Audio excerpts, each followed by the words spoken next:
चला काय करूयात बरं आज जेवायला. बघूयात फ्रीजमध्ये काय उरलं आहे. आज ऑफिसमध्ये पण it was a long day, खूप दमायला झालाय. बघूयात काय काय आहे ते, आणि तसं काहीतरी सोपं क्विक पटापट बनणारं बनवूयात. सो हे आहेत मिक्स व्हेजिटेबल. अरे हो, आज सकाळी आपण मिक्स व्हेज केले होते, त्यातलं थोडं उरलं आहे. वाव, पनीर पण आहे. चला छान मस्त असा क्विक असा पुलाव बनवूया याने. चला मग बनवायचा फटाफट क्विक हेल्दी आणि easy recipe pulao, vegetable and paneer pulao. चला मग बनवूयात यापासून मस्त असा सोपा क्विक पदार्थ. चला मग पुलावसाठीचं लागणारं साहित्य आपण थोडं तर मगाशीच बघितलं आहे, काय काय माझ्या फ्रीजमध्ये होतं ते. त्या व्यतिरिक्त इथे लागणार आहे बासमती तांदूळ. मी धुतला नाही आहे तो, आता मी धुवून घेणार आहे. त्यानंतर हे सगळे खडे मसाले आहेत ते लागणार आहे. त्यानंतर हे आहे तूप. तुपातला पुलाव खूप छान लागतो. आणि थोडा तवा पुलावसारखी मी रेसिपी करणार आहे, तर त्याला किचन किंग मसाला पण लागेल आहे. किचन किंग मसाल्याने खूप छान असा फ्लेवर येतो, त्याला लागतो पण छान, आणि बाकी कुठल्याच मसाल्याची मग गरज नसते. चला मग फटाफट करूयात. तूप टाकून घेऊया. कुकर छान तापला आहे, आणि त्यानंतर तूप टाकल्यावर लगेचच आपण हे सगळे खडे मसाले टाकून घेऊया. मी याच्यात थोडेसेच खडे मसाले वापरते, फार नाही वापरते, कारण आपण किचन किंग मसाला पण टाकणार आहे, जसं मगाशी सांगितलं मी तसं. मगाशी सांगताना मी सांगायचं विसरले होते, आता आपण क्विक आणि इझी रेसिपी करतो आहे, म्हणून मी ही रेडीमेड डाबरची जिंजर गार्लिक पेस्ट वापरते आहे.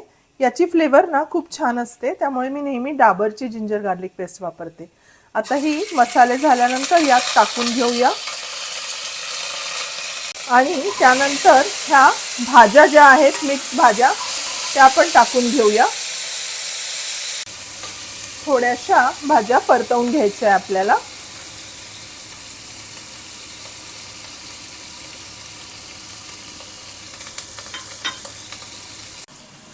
यात आता किचन किंग मसाला टाकून घेऊया आपण.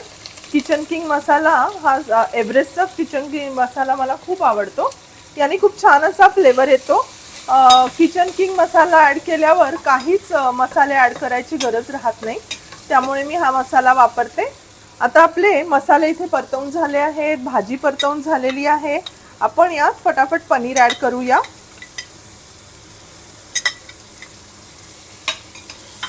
पनीर टाकून झालंय आता. मीनवाईल मगाशी तुमच्याशी बोलता बोलता मी हे बासमती तांदूळ जे आहेत ते धुतले आणि भिजवून ठेवले. भिजवून ठेवल्याने भात चांगला मोकळा होतो, त्यामुळे तुम्ही पण करत असणार तर भिजवून ठेवा. हे एक 15 मिनिटं जरी भिजले तरी बास आहे, तसं तर अर्धा तास भिजायला हवेत.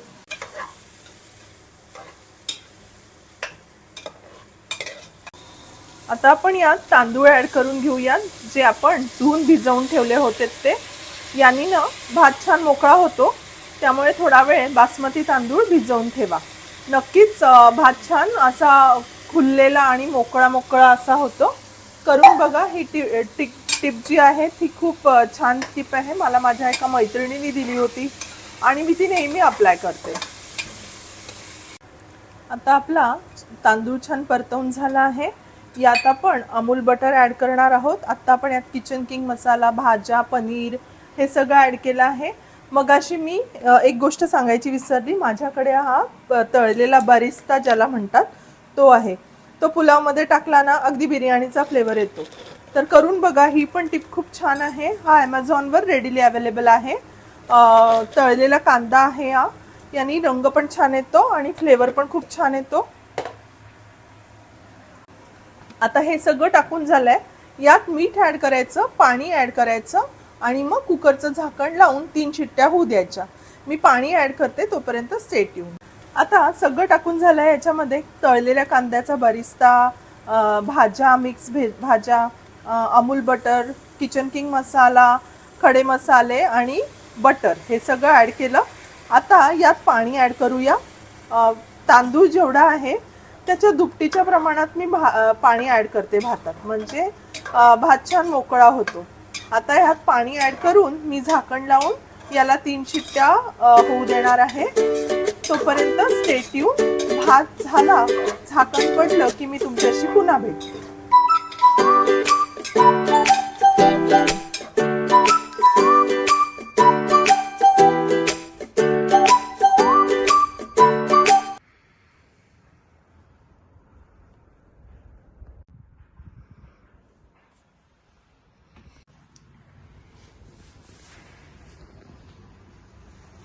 बघू शकता, इझी क्विक रेसिपी तयार आहे माझी. स्विगी झोमॅटो करायची काहीच गरज नाही. ऑफिस मधनं थकून आलात, 1 पॉट मील रेसिपी आहे. सध्या सिलेंडरचा शॉर्टेज सुरू आहे. पटकन होणारी 1 पॉट मील रेसिपी करा. सिलेंडरची आणि गॅसची पण बचत होईल आहे आणि खूप हेल्दी पण आहे. त्याच्यामध्ये पनीर आहे म्हणजे प्रोटीन्स आहे, भाज्या आहेत म्हणजे त्याच्यामध्ये फायबर आहे, विटॅमिन्स आहे. त्याच्यासोबत मस्तपैकी ताक केलं आहे, पापड भाजला आणि सॅलड. 15-20 मिनिटात होणारी ही रेसिपी आहे. फारशी काहीही याला तयारी लागत नाही. सगळ्या या भाज्या तुमच्या घरात अवेलेबल असतात. कधी कधी लेफ्टओव्हर्स पण पडले असतात, ते पण वापरू शकता तुम्ही. So give it a try and do share your experiences with me. आणि माझ्या रेसिपी जर तुम्हाला आवडली असेल ही, तर लाईक करा माझ्या रेसिपीला. तुमच्या फ्रेंड्स अँड फॅमिली सोबत अशी इझी क्विक रेसिपी शेअर करा. आणि माझ्या चॅनलला जर सबस्क्राईब केलं नसेल तर फटाफट सबस्क्राईब करा आणि बेल आयकॉन दाबा, सो दॅट नोटिफिकेशन तुम्हाला येत राहतील. Thank you for watching today's recipe. Bye.